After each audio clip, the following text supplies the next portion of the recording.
Como é que tem que pegar computer a senha do StreamYard para extrair os vídeos e colocar no YouTube? Oh, Nalu, eu falei pra ela que eu ia fazer pra ela semana que vem, mas você pode fazer, porque eu não sei, né? Eu ia ter que investigar como fazer. Um jeito. Tá. Só que eu só acho que a única coisa que eu preciso é a senha. O Peter, fala pro Peter te mandar. Beleza. Tá? Tranquilo. Vamos trabalhar? Precisamos, né?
Começou pela...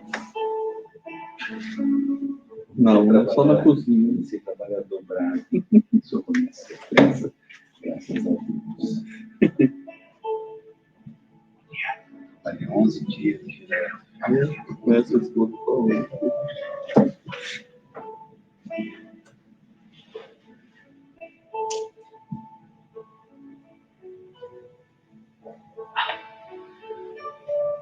À noite também, ontem eu terminei, era 1 da manhã.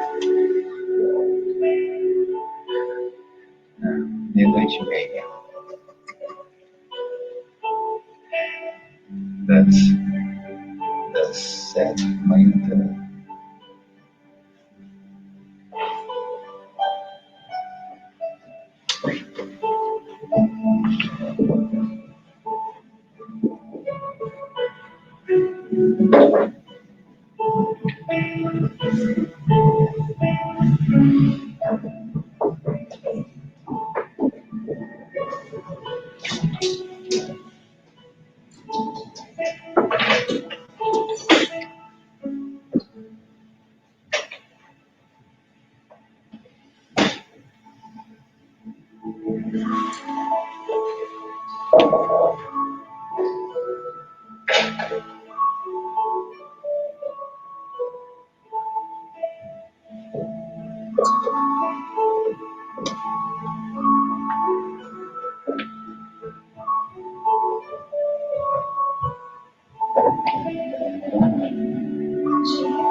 Bom dia a todos. Jesus possa envolver os nossos corações em muita luz, muita paz e muito entendimento dessa doutrina que nos abençoa. Hoje nós vamos ter o estudo com o André. Amor incondicional. É o que ele sente por mim. Por isso que ele fez esse tema aí. Não. Falta um pouquinho ainda, né, Luci? Mas nós chegamos lá, devagarzinho. Então, eu vou pedir para o Rodrigo fazer a leitura inicial do livro Mestre de Amor. Depois, o André faz a oração. André.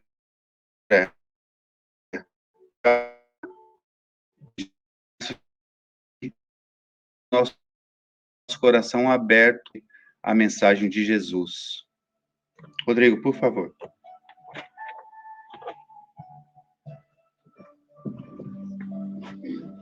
Leitura que você quiser, tá? Bom dia a todos. Bom dia. Humildade. Humildade, humildade. A humildade é uma virtude que se ignora. Por isso mesmo não se ensoberbece nem se desvaria. Quanto mais se oculta, mais se aformoseia. E quando ignorada, é qual madrugada rutilante, abrindo o dia para o sol. A humildade é espontânea e, para ser legítima, não se improvisa. Deve ser cultivada com perseveranças e desenvolvida infatigavelmente. Onde surjam suas primeiras manifestações, também aí aparecem adversários vigorosos. A vida moderna, com falsos conceitos, conspira contra sua vitalidade, proclamando a covardia e fraqueza. No entanto, a humildade não pode ser confundida com a timidez nem com o medo. Não é uma virtude estática, mas dinâmica. Por essa razão, não é parasitária nem acomodatícia. É força combativa, movimento atuante. Somente os caracteres bem modelados podem senti-la. Sofrer humildemente não significa acomodar-se à dor. Antes é lutar heroicamente para vencer a aflição, sem contudo rebelar-se. É mais fácil revidar uma ofensa do que desculpá-la, vencendo todos os impulsos inferiores que residem no ímã. Quando a humildade se submete aos fortes e se revolta contra os fracos, entenebrece-se, fazendo-se servilismo. No entanto, silencia quando acusada pelos poderosos ou quando ofendida pelos fracos. A humildade ajuda sem jactar-se, como o regato precioso que ignora o bem que espalha. Qual sol sorridente que desconhece a vitalidade que difunde. Como fruto abençoado que não sabe o excelente paladar de que é constituído. Se te cauticam as forças da revolta e te ferem os aguilhões do desespero, semeia hoje a humildade no coração. Talvez amanhã continues o mesmo. Dia virá, porém, em que germinará a bênção da excelsa virtude, enflorescendo tua vida. Confia, espera e, servido com destemor, experimentarás a harmonia decorrente de tudo sofrer, humildemente, por amor ao grande amor de todos os amores.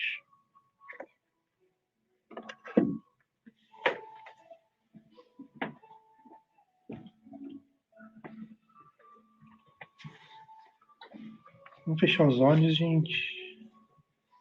Vamos respirar fundo. Deixar as nossas preocupações para trás. E aproveitar esse momento que a gente tem aqui diante da gente para tentar entrar em sintonia com os nossos irmãos desencarnados, que estão sempre aqui, nos ajudando, nos intuindo, cuidando de nós. Agradecemos a Deus, nosso Pai querido, pela doutrina que nos ensina, nos conforta, nos alivia. E pedimos a Ele um pouco de tranquilidade hoje para que a gente consiga entender o que a gente vai discutir. Proteja todos aqueles que não puderam vir e também aqueles que ainda não despertaram para a mensagem que Jesus nos trouxe, que é a verdade. Assim seja. Tudo bem com vocês, gente? Bom, então hoje a gente vai falar sobre o amor incondicional. É o amor que eu tenho pelo Wilson, né? Obrigado. Então vamos lá, eu fiz o estudo aqui de um jeito, mas eu estava pensando que a gente podia fazer de um jeito diferente. Então vamos lá para os últimos slides.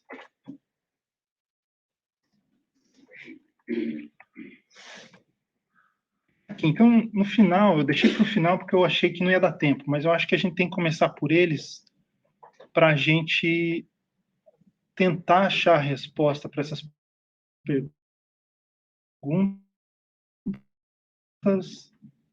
e depois tentar responder, né? Então vamos pensar nessa pergunta. Nascemos com a capacidade de amar ou é necessário aprender? Será que a gente tem que aprender a amar? Ou a gente nasce, a gente é criado com a capacidade de amar? Como demonstrar o amor em nossas ações no cotidiano? Como é que a gente demonstra o amor por uma pessoa, por uma entidade, por um grupo? Como é que a gente faz isso? Existem diferentes tipos de amor? Será que a gente pode amar duas pessoas de jeito diferente, distinto? Por que Jesus, que é o nosso grande mestre espiritual, insistia tanto na questão do amor ao próximo? Né? O mandamento que ele trouxe para a gente fala exatamente isso. Amai ao próximo como a ti mesmo. Então, por que ele insiste? Por que ele resume todas as leis nesse mandamento? Por que a gente tem que amar o próximo? Né? Então, daí tem toda aquela questão. Quem que é o próximo? E assim por diante. Então, por que ele insistia nisso? Jesus insistia na questão de amarmos aqueles que consideramos inimigos. Qual a importância desse ensinamento? Quem que são os nossos inimigos? Alguém aqui tem um inimigo? Um grupo de inimigos. É possível amar o próximo sem amar-se? Né? Amai o próximo como a ti mesmo. Então, volta no mandamento que Jesus trouxe para a gente. Então, se a gente não se ama, como é que a gente vai amar o próximo? Né? Então, são perguntas que a gente tem que fazer, não é só no dia do estudo. Né? A hora que você, por exemplo, na hora que eu estou fazendo o estudo, todas essas perguntas vêm e eles falam, mas poxa vida, né? Por que a gente só pensa nisso quando está estudando, está lendo? Como é que a gente não consegue, ou melhor, por que a gente não consegue ser espírita 24 horas por dia? Por que a gente ainda não consegue isso? Né? Como amar-se sem perder-se no individualismo? Como é que eu deixo de ser egoísta? E essa é a última. Como amar o próximo beneficia a quem se doa dessa forma? Então, o que eu recebo em troca de amar o outro? Será que eu tenho que amar o outro esperando alguma coisa em troca? Então, vamos pensar nessas perguntas enquanto a gente tenta discutir o assunto de hoje. A gente começa com a definição de amor. Essa é a definição do dicionário. Sentimento que impele as pessoas para o que lhes afigura belo, digno ou grandioso. Então, a definição gramatical de amor, ela não fala nada sobre uma pessoa. Ela não está falando aqui, ó, sentimento que impele as pessoas para o que lhes afigura uma pessoa bela, digna ou grandiosa. Não. Está falando, lhes afigura belo, digno ou grandioso. Porque tem gente que ama coisas. Tem gente que se fixa em coisas, lugares, não só pessoas. Então, se a gente olhar sob o enfoque espírita, o amor que Jesus tenta mostrar para nós, ele está relacionado às pessoas, aos outros espíritos, e não às coisas. Então, a gente, por estar encarnado, conectado à matéria, sensibilizado por esse corpo material, a gente ainda se apega às coisas. E esse é um dos desafios que a gente tem. Como é que a gente passa a utilizar as coisas que nos são emprestadas sem se apegar. Porque a gente sabe que a gente não leva a nada. A gente, ou melhor, a gente leva. Se a gente se apegar a alguma coisa, a gente está levando aquela coisa junto com a gente para o plano espiritual. Aquele desejo por aquela coisa está sendo levado por nós. A gente não está levando a coisa em si, mas a gente está levando aquele apego junto conosco. Então, se a gente não quer levar essa carga depois de desencarnar, a gente tem que se desapegar enquanto está encarnado. Porque depois de desencarnado vai ser mais difícil de se desapegar. Tá. Então a gente vai falar sobre amor incondicional. Vamos definir o que é condicional. Que depende de certas condições ou restrições. Condicionado, decisão condicional do caso, que traz consigo uma condição, exigência, requisito. Então, será que a gente hoje ainda ama condicionalmente ou incondicionalmente? Genericamente, como é que a gente ama o próximo? Condicionalmente. É assim que a gente ama o próximo. Às vezes é assim que a gente se ama. Então, não basta a gente entender o que é o amor incondicional. O exemplo que Jesus trouxe para a gente. O exemplo que os profetas, os espíritos evoluídos que encarnados aqui trazem para a gente constantemente. Porque a gente tem contato com isso, a gente tem notícia, a gente lê, a gente assiste, mas a gente ainda age dessa maneira. Volta aquela pergunta, por que a gente ainda não consegue agir como espírita? Ou melhor, no teor da palavra espírita, durante toda a nossa encarnação. Depois que a gente adquire esse conhecimento, fica claro para a gente como a gente tem que agir, como a gente tem que ser. Mas a gente não consegue porque vai contra a nossa natureza. A natureza no sentido de crescer inocente e puro, ou melhor, inocente e sem inteligência, desenvolver inteligência, se utilizar dos sentidos que nos são dados por Deus, adquirir os conhecimentos que são trazidos por nós pelo Espiritismo, aí tentar aplicar eles. Então, voltando nessa ideia, por que a gente ainda não consegue? Porque a gente ainda não conseguiu desenvolver esses sentimentos. A gente ainda se liga às sensações, que é o que a matéria nos traz. Né? Então, a gente condiciona o amor porque a gente ainda não é perfeito. Porque a gente não conseguiu ainda se desvencilhar dessa história que nós temos. Então, vamos olhar para o contrário. O que é incondicional? Que não se sujeita nem se limita, irrestrito. Então, se a gente falar sobre amor, o amor condicional vai impor uma condição. Eu só te amo se eu tiver isso em troca. Eu só te amo se você for lá comigo. Eu só te amo se você me der isso. Esse é o amor condicional, que é o amor mais comum que a gente encontra hoje na humanidade. O amor incondicional, ele não tem esse limite. Ele não tem essa restrição. A gente não espera nada em troca para amar. Esse é o amor perfeito. Esse é o amor que Jesus tenta nos incutir. É o amor que ele mostrou por nós. É o que ele sente por nós. Essa é a verdade. Não o que ele mostrou, é o que ele sente. Porque se ele não sentisse, ele não teria como mostrar. Quando a gente não gosta de alguém, como é que a gente mostra esse não gostar? A gente não fica perto. A gente fala coisas ásperas para a pessoa. A gente ignora a pessoa. Agora, quando é o contrário, quando a gente gosta de alguém, o que a gente faz? A gente cuida, a gente tem carinho pela pessoa, a gente quer ficar perto, e assim por diante. Então, vamos continuar aqui. Incondicional, que não está suscetível às condições ou circunstâncias externas, que não pode ser restringido ou limitado, que se deve realizar de modo obrigatório em quaisquer situações ou circunstâncias, Então, obrigatório aqui não é que a gente é obrigado a amar incondicionalmente, não. É que a partir do momento em que a gente ama incondicionalmente, essa segunda frase ela se torna real. Realização incondicional da tarefa.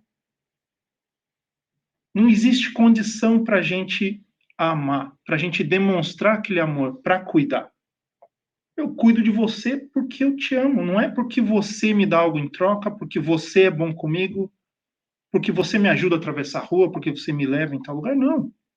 Eu cuido de você porque eu te amo. Acabou. Sem mais nada. Que se responsabiliza por, que toma partido de algo ou de alguém sem quaisquer situações ou circunstâncias. Né? E daí, no final dessa definição do dicionário, está escrito ali, amor incondicional. Que não foi eu que coloquei. Né? Por coincidência, está nessa definição de dicionário. Tá, então, se a gente tentar sair dessa definição gramatical de condicional, de incondicional e de amor, a gente partir para o Espiritismo, na nota da pergunta 938 do Livro dos Espíritos, Kardec fala isso. A natureza deu ao homem a necessidade de amar e de ser amado. Então, a gente tem uma necessidade natural de amar alguém e ser correspondido. Um dos maiores gozos que lhes são concedidos na terra é o de encontrar corações com o seu simpatizem. Quer dizer, quem encarnado não procura alma gêmea? Não procura outro alguém? A resposta está aqui. Simples. A natureza nos deu essa necessidade. E o que é a natureza, gente? Quem é que criou a natureza? Foi Deus. Então, essa necessidade nos foi imputada por Deus. Por que ele colocou isso na gente? Por que nós temos essa necessidade? Para se desenvolver. Quando a gente é sozinho, a gente precisa acabar com as nossas más tendências e desenvolver as nossas boas tendências? Não. Se eu moro sozinho, vamos pensar assim, ó, no pico da pandemia, 2001, todo mundo trabalhando de casa, ninguém podendo sair. A gente levantava, trocava de roupa, se preparava para trabalhar? Na maioria das vezes, não. Trabalhava de pijama. Quem podia trabalhar de casa, é claro. Não precisava se maquiar, não precisava pentear o cabelo. Agora, quando a gente está num ambiente coletivo, a gente tem que se apresentar. E é assim com o amor também. Se a gente vive sozinho, se a gente vivesse isolado no mundo, a gente não precisaria aprender a amar. E dessa maneira a gente não conseguiria se desenvolver.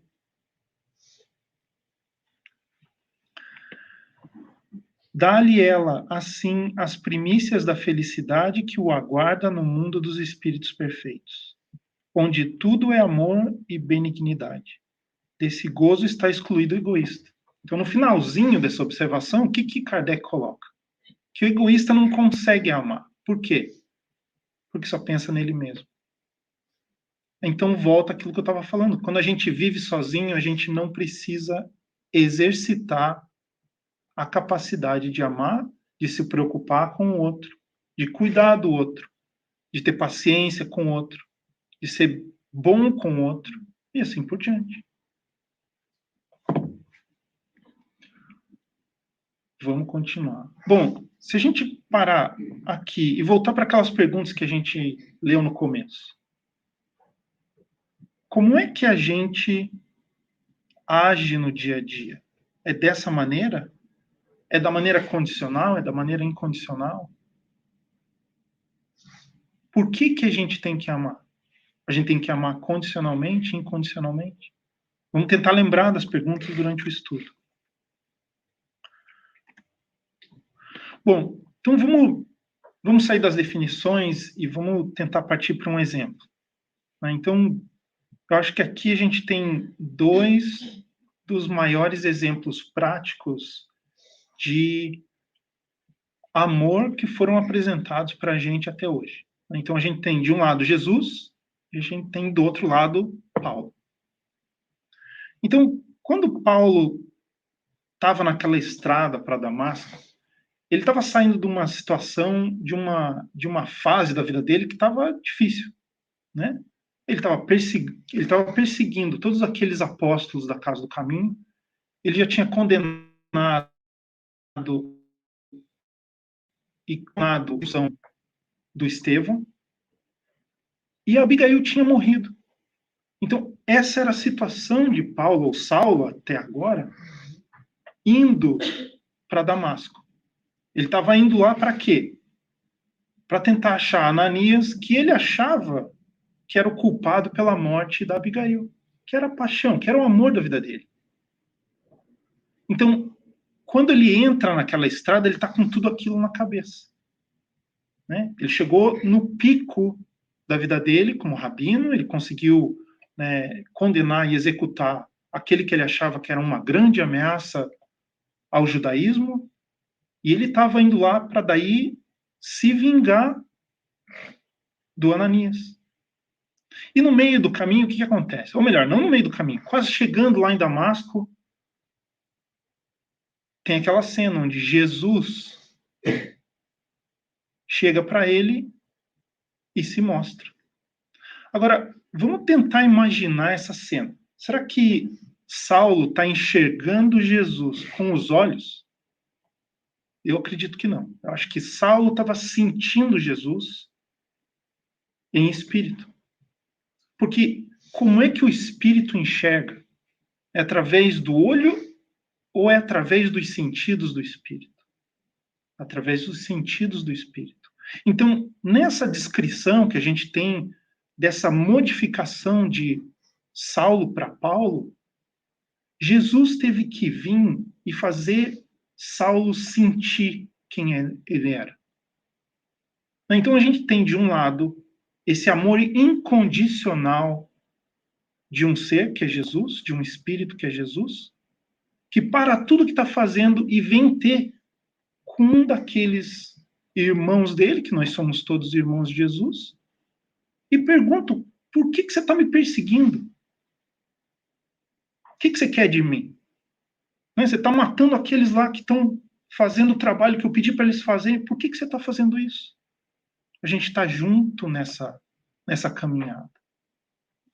Independente de você ser judeu, e eu sou judeu também, mas iniciando uma nova coisa aqui, por que você está me perseguindo? E eu acho que daí, ele sentindo Jesus, sentindo o amor de Jesus, aí ele cai na real. Aí ele entende o que é que ele está fazendo aqui. Qual é o sentido daquela encarnação dele?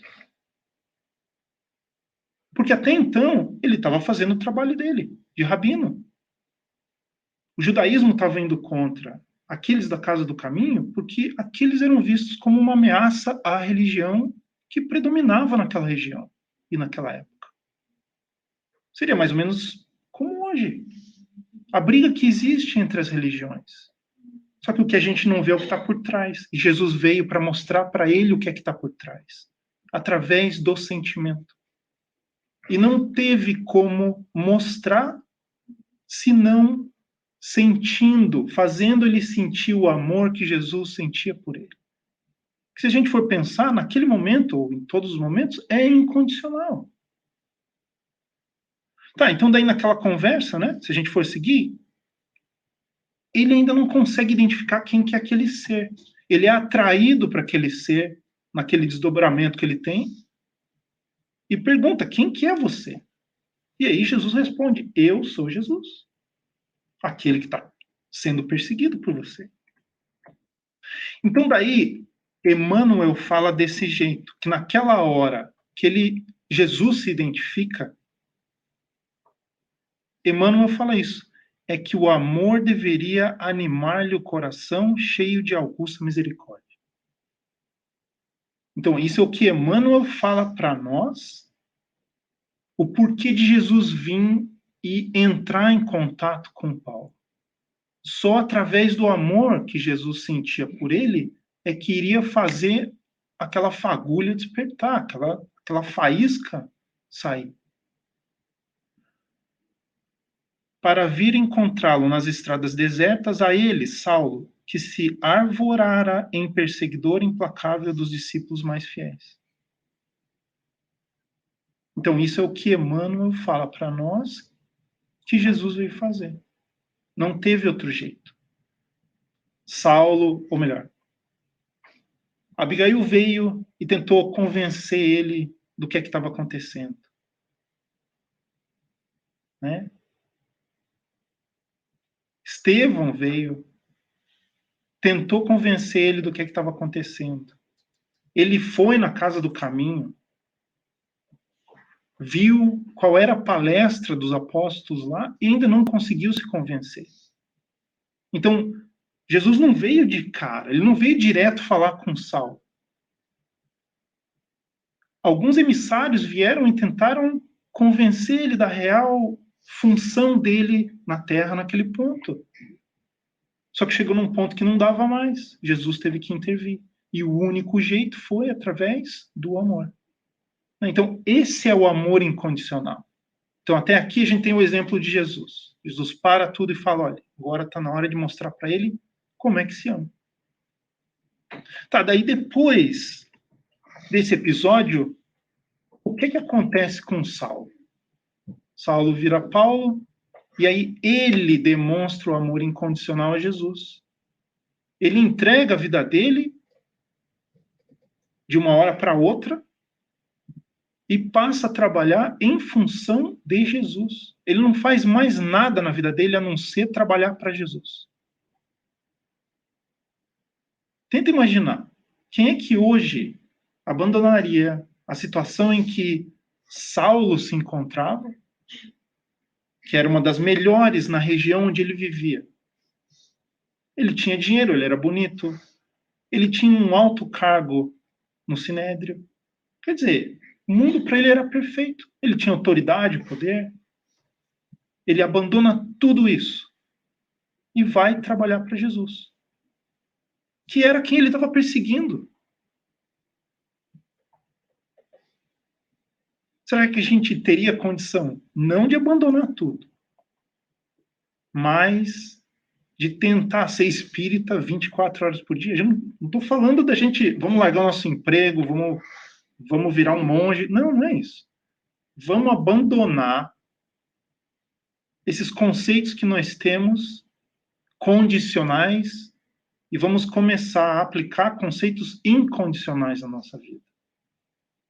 A gente conseguiria fazer isso hoje? Porque é isso que Saulo fez. Quando ele se tornou Paulo, é como se ele estivesse saindo do centro hoje e as atitudes dele fossem exatamente o que a gente estuda aqui todo domingo.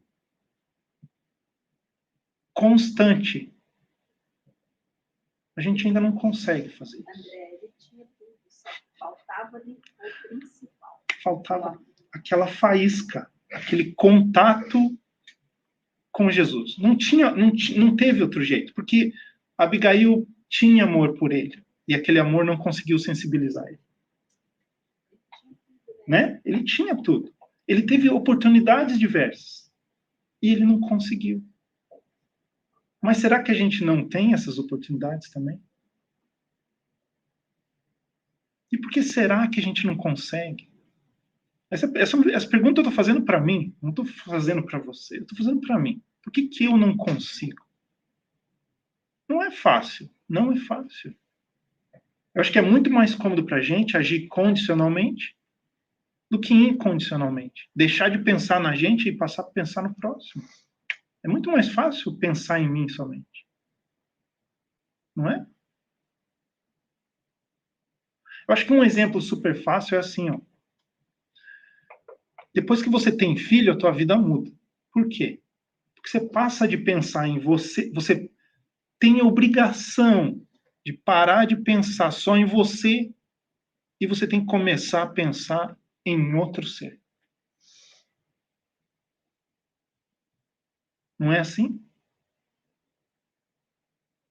Então vamos tirar filhos.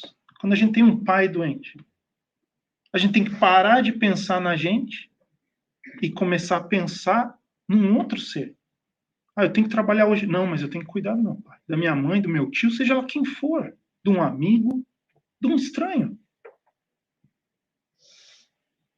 Então, de novo, essas são as oportunidades, os chamados que vão sendo apresentados para nós. E qual que é o nosso trabalho? O que a gente tem que fazer? A gente tem que identificar isso como oportunidade. Oportunidade de aprendizado, de crescimento, de reparação. E a gente tem que entender o seguinte: as oportunidades são infinitas. O que Jesus trouxe para a gente é que Deus nos ama incondicionalmente e a gente vai ter oportunidades infinitas de aprendizado e reparação. Só que por que a gente precisaria de 100 oportunidades para aprender uma coisa se a gente pode aprender na primeira vez? Então eu vou te dar um exemplo. Por que a gente não aprende na primeira vez? Vamos tentar fazer uma analogia. Quem aqui sabe andar de bicicleta? Mais geral, vocês sabem andar de bicicleta. Às vezes. Quando a gente foi e aprendeu a andar de bicicleta, a gente aprendeu na primeira vez que a gente se sentou na bicicleta e saiu andando? Não. Caiu, né? Provavelmente caiu, se machucou. Então a nossa vida é assim, é como se a gente estivesse aprendendo a andar de bicicleta. A gente sobe na bicicleta, dá uma pedalada ali, perde o equilíbrio e cai. Então a gente tem uma bicicleta com rodinha. Essas rodinhas, elas vão impedindo da gente cair. As nossas rodinhas são os nossos irmãos desencarnados, são os nossos irmãos encarnados, que estão ali, ó, segurando a gente, tentando guiar a gente. Às vezes a gente acelera demais a bicicleta e perde o equilíbrio mesmo com a rodinha. Faz uma curva de... A gente é assim. A gente está aprendendo a andar de bicicleta. Só que a gente tem que ter a coragem, às vezes, de pedir para tirar a rodinha, saber que vai cair um pouco, para aprender mais rápido. Porque se a gente ficar com a rodinha, a gente nunca vai aprender a andar sozinho.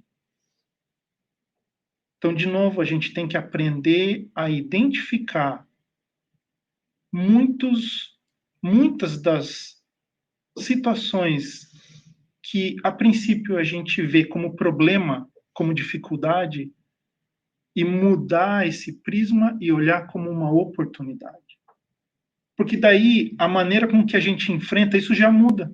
Ah, isso é um problema. Ah, problema. Vamos pensar assim, a matemática. Problema de matemática. Não. É uma oportunidade que eu tenho para desempenhar, para desenvolver a minha paciência, para desenvolver a caridade, para desenvolver o amor. Então, Paulo traz para a gente, é como se fosse um poema, né? Ainda que eu fale as línguas dos homens e dos anjos, se não tiver amor, serei como o bronze que soa ou como o símbolo que retine. Quer dizer, só faz barulho, não tem essência. Ainda que eu tenha o dom de profetizar e conheça todos os mistérios e toda a ciência, ainda que eu tenha tamanha fé, a ponto de transportar montanhas, se não tiver amor, nada serei. E ainda que eu distribua todos os meus bens entre os pobres, e ainda que entre o meu próprio corpo para ser queimado, se que entregue, não é entre, faltou alguma coisa ali, né? Se não tiver amor, nada disso se aproveitará. Eu fiz de propósito, gente, para ver se vocês estão Para prestar atenção, todo mundo prestando atenção. O amor é paciente, é benigno. O amor não arde em ciúmes, não se ufana, não se ensoberbece, não se conduz inconvenientemente. Não procura os seus interesses, não se exaspera. Não se ressente do mal. Não se alegra com a injustiça, mas regozija-se com a verdade. Tudo sofre, tudo crê, tudo espera, tudo suporta. Então, essa definição dele é do amor incondicional.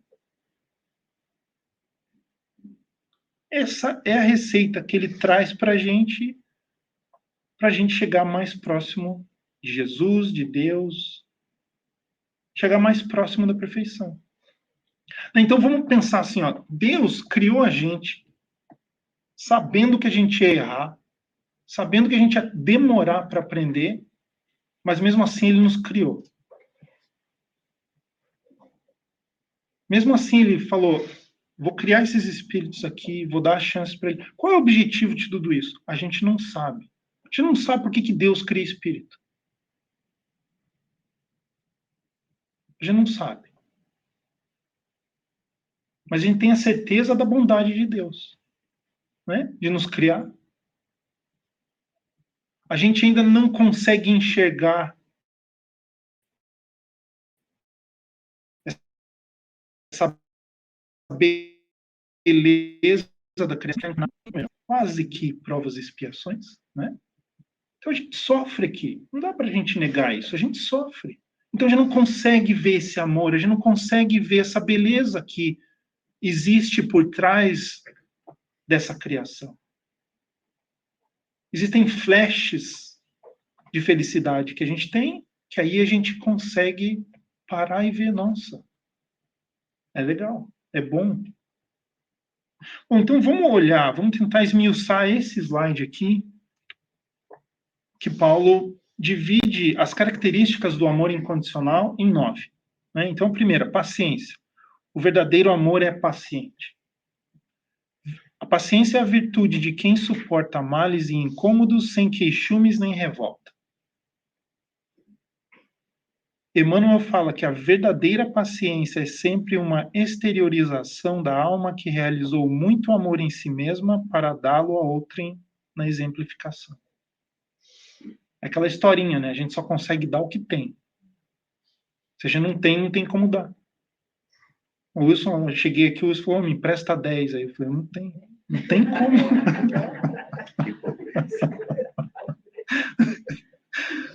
Eu falei, se você quiser um café, eu tenho um café lá para você. Mas $10 eu não tinha. Então, a paciência é uma virtude que a gente tem que treinar. E como é que a gente treina a paciência? Sendo mãe. Sendo mãe, sendo pai, né? Agora, quando a gente pede para Deus, Deus me dá paciência, a gente está pedindo isso que é... Não, mas a gente está pedindo essas oportunidades que a gente tem de treinar a paciência. Não, a gente não está pedindo isso. Os filhos são as oportunidades. Só que quando a gente pede, a gente não espera receber dessa maneira. A gente espera receber, né, aquela varinha mágica que vem na cabeça e agora você é um ser paciente. Só que não acontece assim, né? Não funciona assim. A gente não ganha paciência na loteria, né? Vai lá, raspadinho ali, ganhou ali, ó, paciência. Vai lá e troca por paciência. Não tem, não funciona assim. Então, é o que Emmanuel fala aqui. A verdadeira paciência é sempre uma exteriorização da alma que realizou muito amor. Passou por muitas experiências. Entregou o que tinha, sem condição. Esse é o segredo, é simples. Entregar sem esperar nada em troca. A hora que a gente conseguir fazer isso, com todos, não é só com os filhos. Porque com os filhos, às vezes, é muito fácil entregar tudo sem questionar. Às vezes não é. Agora, se chega uma pessoa estranha, se chega um amigo do trabalho, chega o Wilson aqui, me dá 10. Vou impor uma condição, eu te entrego 10, na semana que vem você me paga. Então, a partir do momento em que a gente conseguir entregar o que a gente tem sem condição, a gente chegou nesse ponto. Tolerância. O verdadeiro amor não se exaspera. A tolerância é o direito que se reconhece aos outros de terem opiniões diferentes ou até diametralmente opostas às nossas. Vou dar um exemplo aqui bem perigoso de dar. Cuidado. Bem perigoso. Vamos tentar imaginar, o Bolsonaro e o Lula são completamente opostos nas opiniões. Então, esse é um exemplo extremo. Quantos desses exemplos existem no nosso dia a dia? Estou lá dirigindo, o cara quer entrar na minha lane, ali, na minha opinião oposta ali. A estrada é minha? Está escrito ali, ó, André, naquele leme. Não. E por que a gente age como se a estrada fosse nossa? Esse é um exemplo super simples. A gente entra dentro do carro, parece que a gente muda de... Só que a estrada não é nossa. Sempre vai ter um outro carro na frente. Não interessa quantos a gente ultrapassa, quão rápido a gente vá, sempre vai ter um carro na frente da gente na estrada.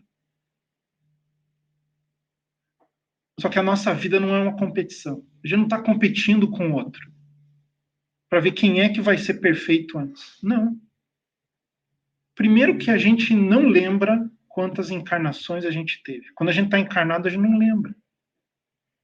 Então, como é que a gente vai se comparar com o outro sem lembrar do que o outro fez e do que eu fiz? Não tem como. Então, a gente tem que enxergar o outro, o próximo, não como um competidor, e sim como um irmão, um companheiro, que está seguindo um caminho onde em determinados pontos desse caminho eu ajudo e em outros pontos ele me ajuda. Então, ao invés de enxergar o outro como um competidor, a gente tem que enxergar o outro como um colaborador. A gente tem que se ajudar para chegar mais rápido no ponto em que a gente tem que chegar. Se a gente tiver essa consciência, fica muito mais fácil.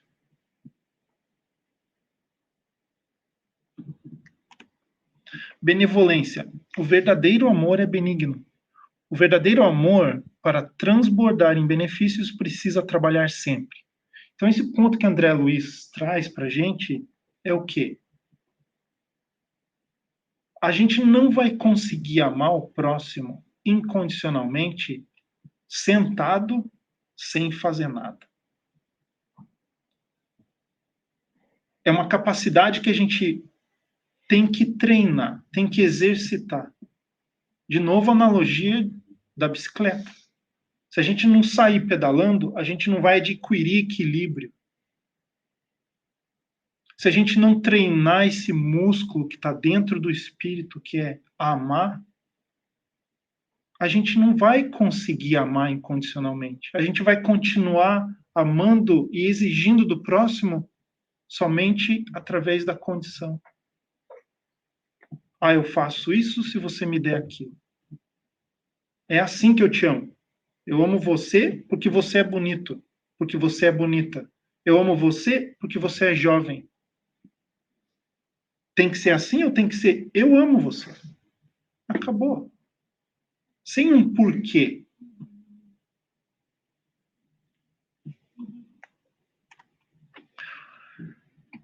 Incondicionalidade.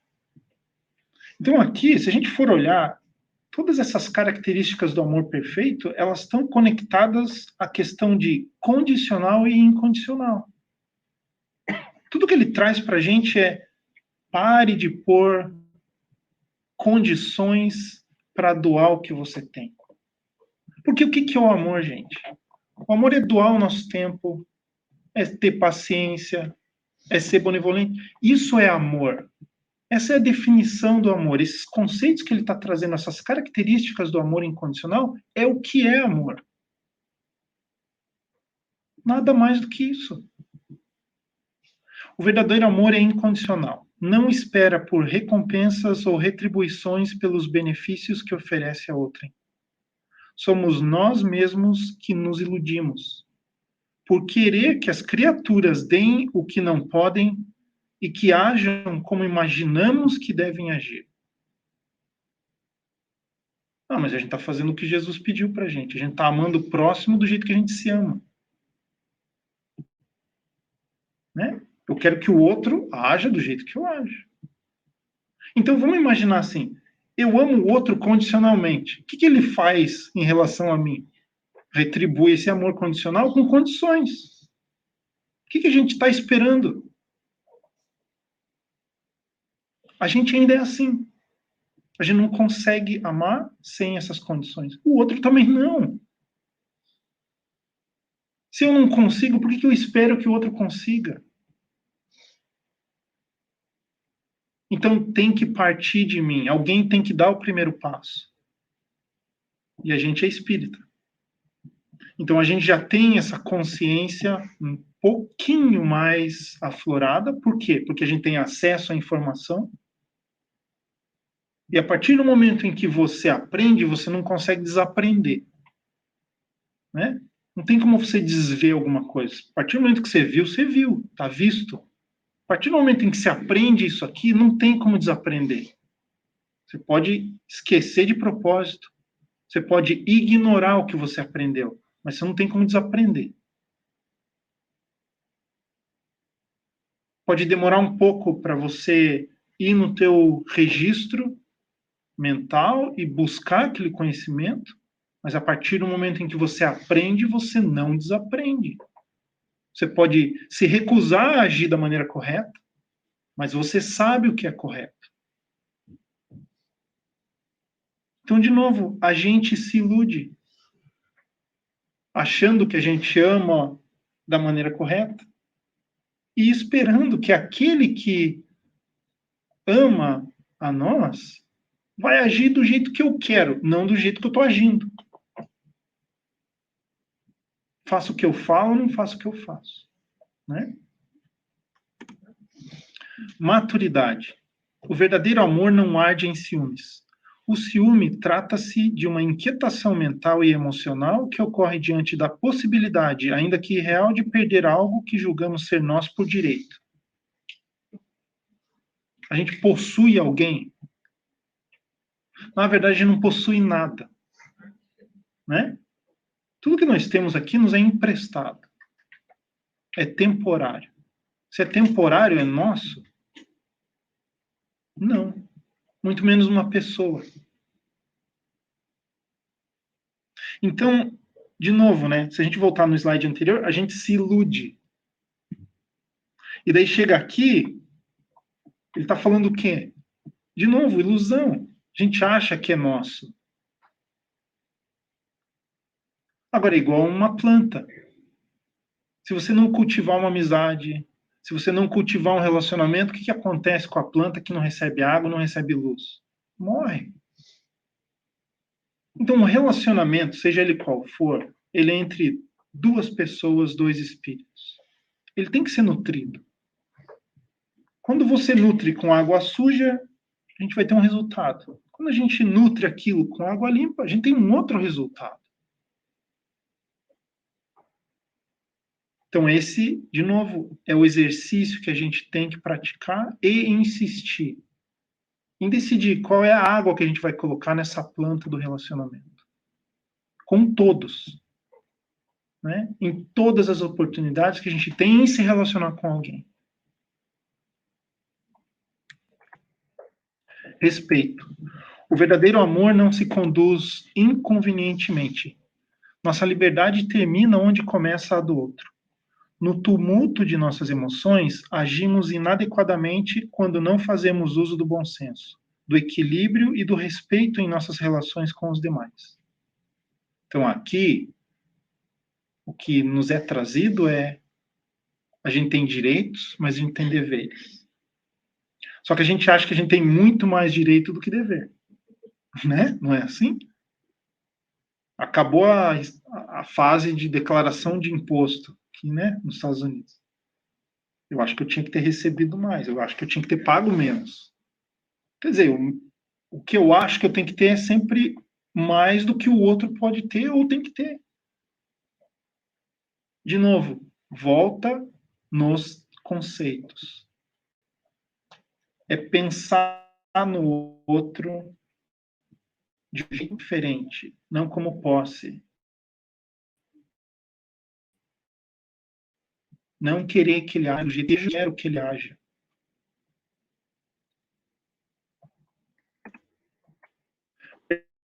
Perdão. O verdadeiro amor não tem mal. Torna-se imprescindível descobrir nossas raivas e ressentimentos, visando ao entendimento e a aspectos de nossa personalidade que estão favorecendo essa permanência. Então, de novo, é uma continuação do que a gente falou antes. Se a gente acha que o outro tem que me dar algo em troca, que eu tenho que receber alguma coisa para amar, está errado. Como que eu consigo perdoar se eu acho que eu tenho direito àquilo? Como que eu consigo perdoar se eu não consigo enxergar no outro como um ser imperfeito como eu?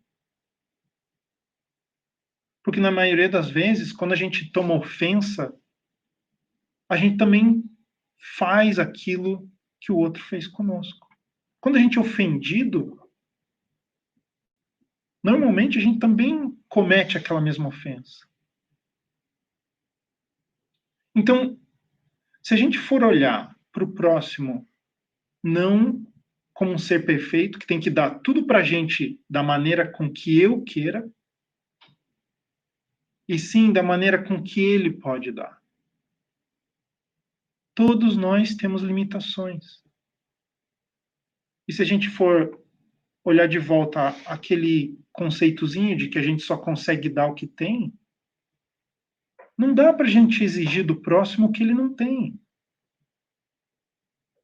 Não que seja uma falha aquela outra pessoa não ter capacidade de nos amar, de cuidar, de querer. Não. Simplesmente aquela pessoa não desenvolveu aquilo ainda. Tá, mas agora na questão da ofensa, do perdão. Né, o que é falado aqui? O verdadeiro amor não se ressente do mal. Aí é questão de tomar alguma coisa como ofensa. Se a gente entende que o outro não é mal, e sim não aprendeu ainda, isso quer dizer o quê? Que ele não está tentando te ofender, ele não está tentando fazer o mal para você. Ele não sabe fazer de outro jeito. Se eu sou uma criança que estou aprendendo a fazer conta de mais e menos, adianta eu esperar, eu, professor, esperar que você faça uma conta de multiplicação? Não, vai sair errado. Então é a mesma coisa nós em os nossos relacionamentos. Se aquela pessoa não sabe amar, tem como eu esperar amor dela? Eu sei o que é amor para esperar ser amado? Eu consigo amar a pessoa? Não. Agora, de novo, se a gente voltar nos conceitos de condicional e incondicional, onde que a gente está como humanidade? A gente está esperando muito, recebendo pouco e se melindrando com tudo. A gente está agindo como criança.